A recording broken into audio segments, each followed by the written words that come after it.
বসুন। সর্দার, রস খেয়ে আবার নেশা হবে না তো? আরে না না, আপনি হলেন জোয়ান তাগড়া মানুষ। আপনার মতো মানুষ এক হাড়ি কেন 10 হাড়ি খেলেও নেশা হবে না। কই রে মানুরি?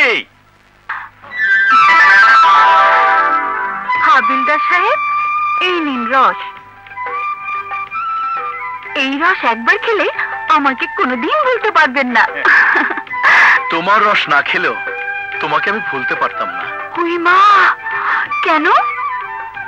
তোমার যে কণ্ঠ শুনেছি তা ভোলার নয়। ওই মা, শুধু কণ্ঠ?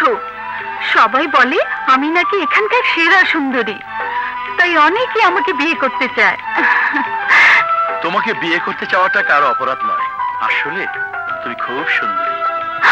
ওই মা, আপনিও বলছেন? হ্যাঁ, ঠিকই বলেছেন। দেখলেন না, ছোট সর্দার আজ আমাকে নিয়ে। জাবরু, কি করেছে তোকে? ও আমাকে নষ্ট করতে চেয়েছিল। জাবরু!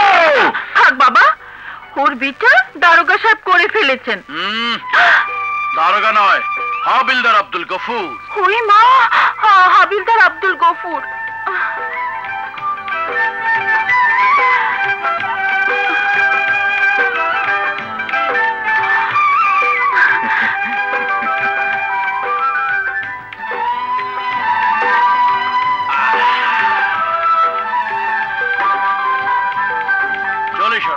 জামা হাবিলদার সাহেবকে এগিয়ে দিয়ে আয়।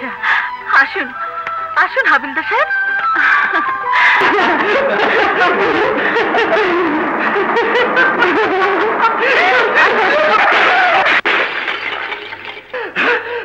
আমার সর্বনাশ করে ফেলাইছে, আমার সর্বনাশ করে ফেলাইছে, আমার দুধের হাড়ি ভেঙে ফেলাইছে, আমার শেষ করে ফেলাইছে সব কিছু। আমি ওর বউ বাচ্চাদের কি খাবো?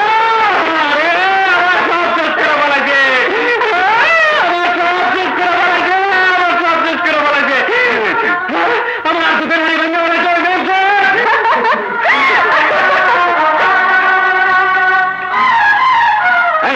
তুমি দুধ নষ্ট করেছো কেন? আমার ইচ্ছে হয়েছে তাই। ভালো চাও তোর ক্ষতিপূরণ দিয়ে দাও। এই ছেলে, চোখ না নিয়ে কথা বলো। জানো আমি কে? আমি এলাকার প্রধানের মেয়ে। তুমি যেই হো না কেন, ওর ক্ষতিপূরণ দিয়ে দাও।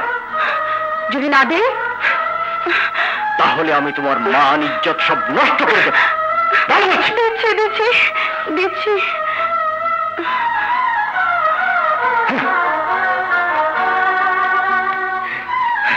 এই দিন চাচা।